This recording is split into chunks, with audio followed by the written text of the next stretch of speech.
uyu ucankuri ingo musore ingo sha muta sa none yaragwaye igihe kingana gute mbarira igira ngaha mu bisomo igihe agwaye bo ntariko ndakubesha nje numvega yemwe aragwaye nk'imyaka ishikiye ingahe mu kuvuga ingahe 3 3 adashobora kuva hasi oya mu kutava hasi uyu mwaka ugidaka kabiri abyimba ibipande byose akabyimba ibipande byose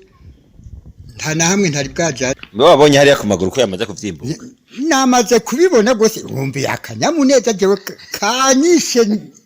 mbuze gusa umugongo w'ingeri no guheka iyo mba ndagushobora nabanza kugutembereza gato yukabanza ujuheka Yesu yaduhaye kino kigo ndamukomeye n'amasigo urakoze cyane ego Yesu ndani nahazwe